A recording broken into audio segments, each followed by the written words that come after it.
Baik.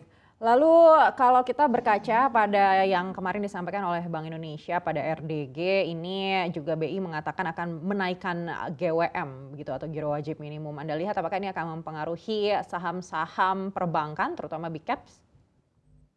Ya, kalau untuk benar Bank Indonesia berencana untuk menaikkan GBM mulai dari 1 Maret 2022 dari saat ini di 3,5%. Namun untuk bank-bank sendiri kita masih cukup optimis ya di tahun ini mengingat pertama kita melihat dari segi penyaluran kredit. Kalau penyaluran kredit di tahun ini kita proyeksikan mampu tumbuh lebih tinggi dibandingkan dengan tahun sebelumnya. Kalau di tahun 2021 misalnya pertumbuhan kredit perbankan tumbuh sebesar 5,2%. Lalu untuk tahun ini kita proyeksikan diperkirakan mampu tumbuh ya sebesar 6-7%, didorong oleh ekspektasi dari pemulihan ekonomi dan juga konsumsi masyarakat yang semakin meningkat di tahun 2022 ini. Lalu juga kalau dari pertumbuhan DPK-nya juga kita perkirakan menaik.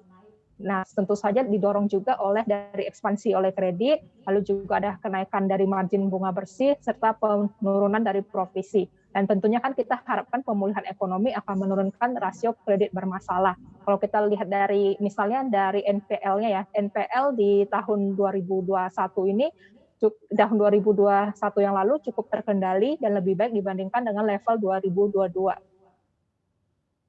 Baik. Lalu untuk perbankan sendiri Anda lihat sesignifikan apa nih akan mempengaruhi, terutama untuk saham-saham Big Caps, mungkin kita lihat yang pertama untuk BNI dulu dan Mandiri seperti apa?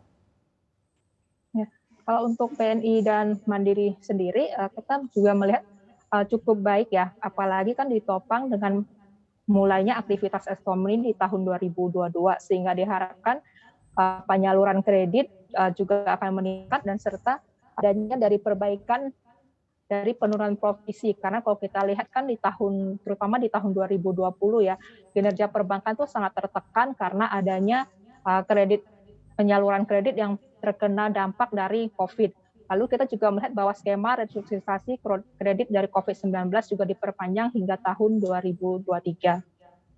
Meskipun tentu saja selain dari katalis-katalis positif tersebut, tetap misalnya tekanan dari lain adalah adanya penyebaran dari varian baru Omikron masih menjadi tantangan bagi kita. Untuk informasi lebih lengkap dan berita terkait, klik link yang ada dalam deskripsi.